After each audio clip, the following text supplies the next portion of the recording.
nigihe cy'iwacu uyu munsi, nigihe cyo guhindura ibintu, nigihe cyo guhindura ibintu ngo bigende neza gusumba, nigihe cyo kuzamura ibyazamye, nigihe cy'uko ibitakunze bikunda, nigihe cy'uko igihugu rero giheza ukavuga uti ngomba ndagihindura icamata n'ubuki, kuko ntivyikora. Tubwize kukibungabunga, tukagiteza imbere, tukagifata neza ico gihugu c'isezerano. Erega ayo mabuye y'agaciro Umukama tubwira nitwe tubwiza kuyimba, tukayadandaza, tukayahingura, tukayahereza murundi kwisahani kugira bishikeyo. Hari umuntu abwirizwa gukora. Igihe cuno munsi ni wewe uhari, sije ndahari, naho vyogenda gute sindagusunika ngo ndahaje, ndakwiteze ko ubikora. Uwo n'umurundi uwari wese yobivuga. None nihagera hasigaye imyaka 14 tugashika mu 2040, ni 14 gusa, ntituzomaramare kandi vyaratanguye. Mbega tuzoba tugezehe? Ahubwo nyene muratubwira twebwe bato bato ico bisigura igihugu cifashe. Iryo jambo risigura iki kuri nyokuru? Risigura iki muhira ku mutumba? Tumenye ico turindiriye, tumenye neza aho tuzoba tugeze, tugira ico twitega. Ataco twiho kwitega naho nituzomenya ko twahomvye. Muratubwira ivyo tworindira, tumenye ico abarongozi bacu twobitega ko, tumenye nico tubabaza. Twebwe ku mitumba turakene kumenya tuzoba tugeze muri ico gihe. Hazoba hahindutse iki? Tuzoba tubayeho gute? Twitega iki? Ikindi naco muratubwira ico mudusaba kugira natwe tujemwo, dushiremwo natwe, dushiremwo inguvu. Itarenta zacu turazifise, umwe wese ku rugero rwiwe, natwe dushiremwo iziwacu. Erega tutagiyemwo muzova mutubwira ngo ntaco twabafashije. Tubwira aho tuzoba tugeze, mutubwira ivyo mubwirizwa gukora, mutubwira ivyo tubwirizwa gukora, duheze tuje hamwe. N'ivyanka tuze twite ku mwikomo twese, nayo handi turabarindiriye. Ico gihugu twumvise ciza, ico gihugu c'amigezi, ico gihugu c'amasoko, ico gihugu c'ingano n'amasaka, c'amavuta n'ubuki, c'amabuye y'ubutare, kimeze gute neza na neza muri 2040? Mu majambo twumva kizoba kimeze gute? Muzoba mudufashije kandi bibandanije kutubibona. Barya abantu mwaduhaye ngo baturongore, barya batware dufise, mbere bamwe nabo twitoreye twizigiye yuko bazodutwara batujana aho hantu. Barya abakozi tumenyereye mu biro, babandanije kurya tuzi bakora. Ivyo bintu none mwumva bizoshika? Bamwe muri bo ngo basigaye bonka. Iryo jambo rirateye ikigongwe ngo igihugu kirabonkeje. Akani gashasha nta nuzi yo kazananye. Ngo igihugu kikonkeje wo nkunyarutsa. Muramaze kuvyumva. Iryo jambo rirateye isoni, rirababaje mu gihugu nk'iki cacu. Mukabona kiratemvye, muramenye iyo vyazananye. Bazabonsa ari benshi batagaburira iyo nka, utunyana two tuzoba twarapfuye kera. Iyo mvugo siyo, mbere ntaho nusubira no kuyikoresha muri buno Burundi. Nico gituma byari bibereye ko haba impinduka mu mitwe yacu, mu mitima yacu, mu bwenge bwacu. Harageze ko abarundi bose kugira ngo ico gihugu twumva tuze tukibemwo mu mutekano n'amahoro. Ayo mata n'ubuki tuyashikire. Harageze ko tuva hasi twese tugahagarara, tugahinduka, tugahindukira, tuti naho tumenyere kubikora sivyo, naho tubikora uku sivyo. Imyaka 40 mu bugaragwa yaraheze, imyaka 40 mu bugaragwa yaheze. Reka twinjire mu gihugu c'isezerano. Imyaka y'ukomorwa n'inzoka mu gahinga yaheze, reka twinjire mu gihugu c'isezerano. Imyaka kuryamana mu gahinga yaheze, reka dukore, dutungwe n'ivyo twakoreye. Imyaka yo kwama duhangayitse dutinya ibihugu by'Abafilisiti, by'Abagoriyati n'abandi yaheze, reka dushike mu gihugu c'amahoro n'umutekano. Harageze ko tujabuka Yordani, twinjire mu bihe bishasha, le temps du changement de mentalité, kugira ngo byukuri dushike muri ico gihugu c'isezerano.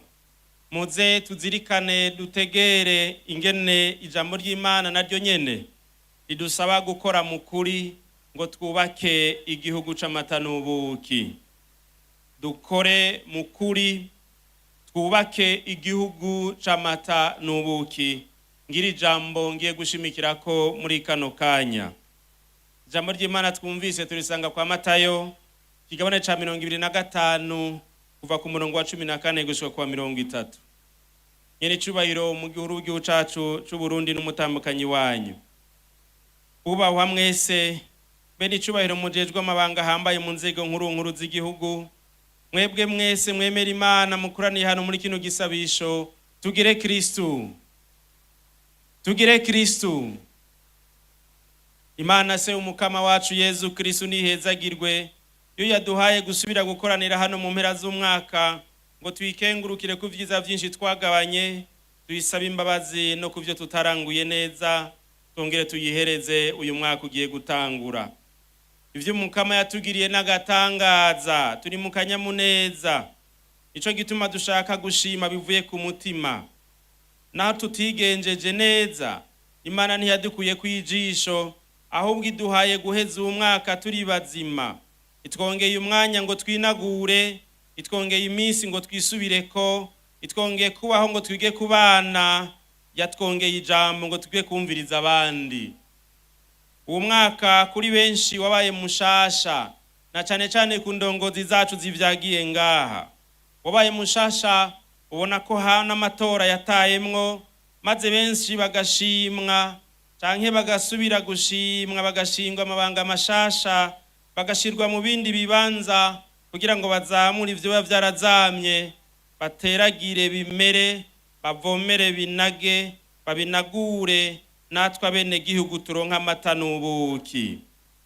Si ivy'abantu ni Imana ibigira, ko kuva na kera niyo yamanye umugambi ku bana bayo. Aha Uburundi n'ubw'Imana niyo ibufitiye umugambi. Kumwe ko abanyisirayeli Imana yarangurira umuhango yemere kuva na kera basekuru babo. Dusozera uyu mwaka turiko turinjira mu mugambi muremure w'igihugu, udusaba kuraramura amaso, tukaraba kure, tukiyumvira n'abataravuka. Turaheza twibaze muri kino cigwa ko twiteguye koko gukomera muri uwo mugambi. Imana itwemera kutwinjiza mu gihugu ciza, c'imigezi, amasoko n'amariba y'amazi yiburuka mu mibande no mu misozi, igihugu c'ingano n'amasaka, imizabibu n'imitenahi, imirimoni, igihugu c'amavuta y'imizeti n'ubuki, igihugu bazofunguramwo ivyo kurya atawubibagerera, igihugu atana kimwe kizobura, igihugu kirimwo amabuye y'ubutare n'imisozi tuzokwimburamwo umujumpu, ngo bazofungura bahage, bahezagira umukama Imana yabo kubera igihugu ciza yabahaye. Ico gihugu dutegerezwa kugikorera kuko yaduhaye ingabirano dukeneye kugira ngo tugiteze imbere. Muzere muri kino kiyago dushimikire kuri ano majambo atatu. Ubwa mbere, ico Imana yemere igihugu c'Isirayeli. Ubwa kabiri, ibisabwa kugira ngo winjire uragame muri ico gihugu c'isezerano. Ubwa gatatu, ico twokora kugira ngo turambire mu mahoro mu gihugu ciza ngaha i Burundi. Ubwa mbere, ico Imana yemereye abanyisirayeli aho yabemereye igihugu c'isezerano. Bavukanyi dutangure turabire hamwe ibiranga igihugu c'isezerano. Imana yemereye igihugu ca Kanahani abanyisirayeli nk'igihugu ciza cane, igihugu c'amata n'ubuki. Bimwe bimwe twokuyibutsa dusanga mu ijambo ry'Imana biranga ico gihugu ni nk'ibi. Ubwa mbere, Imana niyo itanga, niyo itoranya abayo ikabaha igihugu. Imana niyo itanga igihugu, nirongora igashiramwo abana bayo muri ico gihugu, niyibigira, niyibikora. Abanyisirayeli si igihugu bagwaniye, si igihugu baharaniye, ntibakironse kubw'inguvu zabo, ahubwo ni igihugu bagabiwe n'Imana, n'ingabirano, ni igihugu batoranijwe nayo, heritage. Imana yabwiye Ibrahimu iti abazokwamukako nzobagabira kino gihugu. igihugu c'Isirayeli yari ingabirano y'Imana ku bana bayo. Ubwa kabiri, igihugu c'Isirayeli ni igihugu cimbuka canke cimbuka cane, une terre fertile et abondante. Igihugu c'isezerano muri Bibiliya ni igihugu cerekanwa nk'icimbuka cane, aho imfungurwa ari nyinshi bakaronka n'umusesekara. Ni igihugu gitemba amata n'ubuki, igihugu c'ubworozi amata, igihugu c'uburimyi ubuki. Iruhande y'ibihugu vy'ubugaragwa barimwo, Imana yabemereye bobo igihugu cahezagiwe kigwa imvura ikavomera imirima. Iti nzobaha imvura mu gihe cayo, isi izokwimbuka, ibiti vyo mu mirima vyama ivyamwa, muzosekura ingano gushika kwiyamura ry'imizabibu, iyamura ry'imizabibu naryo rishike kwibiba. Muzorya ivyo kurya muhimbe, kandi muzoba mu gihugu canyu mu mutekano. Igihugu Imana yemera si igihugu c'inzara, igihugu Imana igaba ni igihugu cimbuka cane. Bwa gatatu, igihugu c'Isirayeli Imana yemereye abayo ni igihugu c'umutekano n'amahoro. Igihugu c'Isirayeli nicagamburukira Imana, izobaha amahoro, umwagazi w'impene usigara ubana niyahora ari ntambwe. Yabemereye amahoro nyayo, ugutekanirwa mu babo no mu vyabo. Imana yababwiye iti muzoba mu mahoro mu gihugu canyu, nzosasagaza amahoro mu gihugu, mwiryamire atankomanzi, nzozimanganya mu gihugu ibikoko bigira nabi, kandi inkota ntizosubira guca mu gihugu canyu. Imana yabemereye kwirukana ibikoko byose bikaze, gutsinda abansi babo, kugira ngo babeho mu mahoro muri ico gihugu yabatoranije. Imana ntigaba igihugu c'intambara, igaba igihugu c'amahoro n'umutekano. Ubwa kane, igihugu Imana yagabiye bene Isirayeli ni igihugu gifise imbibe. Igihugu Imana yemereye Isirayeli cari gifise imbibe zitomoye. Igihe ca Ibrahimu Imana bivuga muri rusangi, ariko buke ratevye iratomora aho gihera naho giherera. Iti kuva kuri Dani gushika kuri Berseba, no kuva kuri Mediterane gushika kuri Yorodani, ngico igihugu ndabagabiye ni igihugu canyu.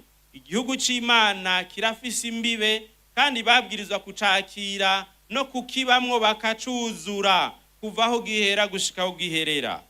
Ubwa nyuma, igihugu c'Isirayeli Imana igaba ni igihugu c'isezerano ryo guhinduka bakamenya Imana koko.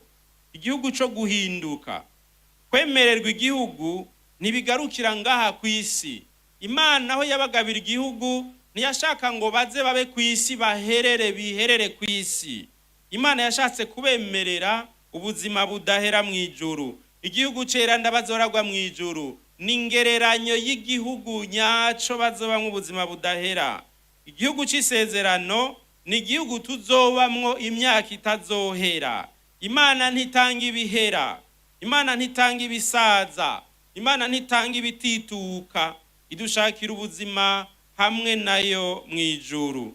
Iki gihugu co ngaha kw'isi turwanira ni imburi y'igihugu nyaco dukwiye kurwanira gusumba. Ingene twiruka ngo tube kuri ino si, twabwirizwa kwiruka gusumba ngo tuze tube mw'isi itazohera. Ingene twiruka turondera ubuzima kuri iyi si hera, twabwirizwa kurushaho kurondera ubuzima mw'isi nshasha itazohera. Aho hantu Imana izohanagura amosozi ku maso y'abantu, urupfu ntiruzoba rukivugwa, nta kigandaro, nta mubabaro, nta marira azoba akihaba. Nico gituma ataco vyomarira umuntu gutunga ivy'isi vyose arosha umutima wiwe. Nico gituma ataco bimaze kwiruka kuri ino si, ugasanga umuntu arinze ahenuka atigeze arondera iyo yariko araja hariya aja mw'ijuru. Kuko Imana ntituraga ubuzima butituka, ubuzima bukuvako umwanya muto. Imana ituraga ubuzima buzokwamaho. Ngivyo ibintu bitanu twotora mw'ijambo ry'Imana muri vyinshi biranga igihugu c'isezerano, igihugu Imana igabira abana bayo. Ubwa kabiri, kugira ngo ico gihugu bacinjiremwo baragame, hariho ibisabwa, les conditions d'accès à la terre de promesse. kugira ngo umuntu agishikemwo bisaba iki? Imana iratugabira, mugabe ikadusaba kwitegurira iyo ngabirano, kuraba ko tubereye iyo ngabirano. Iyo ngabirano Imana itanga ntibayakira bayayata, so gusemagura amasoro. Ce n'est pas un droit absolu. Kugira abanyisirayeli bakigabirwe bategereza kugororokera Imana, kugamburukira Imana. Ico gihugu kizobaca mu myanya y'intoki nibasenga ibigereranyo, la prostitution sacrée, ugusenga ibimana by'ibipagani. Nimwaza gupfukamira ivyo bimana, ico gihugu kizobaca mu myanya y'intoki. Ico gihugu kizogenda nimwasenga ibigereranyo, nimwagendera mu karenganyo. Ariko kandi nibisubirako bakigaya bakagaruka ku Mana, Imana izokibasubiza. Nihagera bagaca bugufi bakemera gusaba ikigongwe, ico gihugu Imana yabatse izoheza ikibasubize. Imana rero yonyene yarashinze ibisabwa kugira ngo ibegurire bwegu koko ico gihugu kibe rwabo bwite. Icambere nukwemera Imana no kuyigamburukira kugira ngo twinjire muri iyo si tuvuga, ico gihugu gishasha c'isezerano, ico gihugu twarindiriye turondera. Dutegereza kwemera Imana kandi tukayigamburukira, la foi et l'obéissance. Kugira rero kitwegukire, kugira abo banyisirayeli ico gihugu kibegukire, Ibrahimu yasabwe kwemera mu ntango, emera ico Umukama kubwiye, kwemera ico Imana ivuga. Iri jambo rirakomeye cyane, sukuyivuga mu izina ngo turahejeje, sukuyumviriza tukayitega amatwi tutabikoze. Dusabwa kwisubirako, tukareka gukora ibihushanye n'ishaka ryayo, tukareka gukora ibihushanye n'ivyo Imana yacu ishaka. Aho rero tuzoshika muri ico gihugu. Kwemera Imana sugusenga mu kivunga, sukuvyerekana mu buryo buboneka gusa, nukuvyerekana ahubwo mu bikorwa byo guheba akarenganyo, nugukora amabwirizwa y'Imana. Hari inyifato zituka Imana, zitera akagera Imana, mbere bamwe bakigenza nk'uko womenga Imana ntayiriho, abandi bakigenza nk'uko umengo nibo Mana. None tuzoja muri ico gihugu gute kandi Imana twarayisubirije tukaba Imana mu kibanza cayo? Kwa kundi kwa abavyeyi bacu ba mbere yaciye ibirukana mu murima yari yabaremeye. Kwemera Imana no kuyigamburukira. Mbega Abarundi turemera Imana koko? Mbega Abarundi turemera Imana mu buryo tubayeho? Mbega Abarundi wo twihweza turemera Imana tukayigamburukira? Nimba tubikora, aho rero twizigire kwinjira muri ico gihugu, kujabuka Yorodani tukinjira muri Kanahani. Ubwa kabiri, igisabwa nukudatakaza umwizero be no kurinda, le courage, kurinda. Ukwemera Imana kwamye ari kirwanisho gikomeye. Ukwemera Imana kuva kera muri Isirayeli nico kigwanisho bari bafise. Ibihugu vyinshi vyamye vyambaza Imana mu bihe bigoye, kandi Imana yamye batabara. Bimwe turabisoma muri Bibiliya, ibindi tukavyumva muri kahise kavuba. Gusenga sumugigwa, gusenga sukutugora, gusenga sukutugobera, gusenga sibirori. Nibive mu mutima koko, tugira ico dusaba, tugisabe kivuye ku mutima, tugisabe duhinduka, ico dusaba kizoba. Mugani twabisaba ku majambo gusa tutavyemera, tudashaka ko duhinduka, ico gihe bihinduka ibirori. Ininiva barasenze, barambara amagunira, barasondesha n'ibitungwa, basaba Imana ngo ibagire ikigongwe. Igihugu carakize, kandi babigize igihugu cyose bivuye ku mutima, maze igihugu kirakira. Yerusalemu vyagenze uko, basagirijwe n'abansi, bagasenga bivuye ku mutima, igihugu kigakira. Bivuye ku mutima, igihugu kigakira. Hariho igisagara citwa Rennes mu Bufaransa, 1357 vyagenze uko nyene. Igisagara Imana irakirokora kubera cose caviri hasi rimwe kigasenga. igihugu ca Lyon mu Bufaransa amajepfo nuno munsi baracibuka ico gihe hari mu 1643 hateye akaranda kariho karamara abantu kivira hasi rimwe igisagara barasenga barambaza umuvyeyi Bikira Mariya bati dutabare turahonye igisagara carakize kuko baviri hasi rimwe bose bagasenga Imana iraheza irumviriza amaborogo yabo. Igisagara ca Dunkerque mu Budagi vyagenze uko nyene, eka na bimwe bita la chute du mur de Berlin burya vyagenze uko nyene, habaye igisabisho gikomeye abantu basenga ijoro n'umutaga Imana iheze bakora ico gitangaro.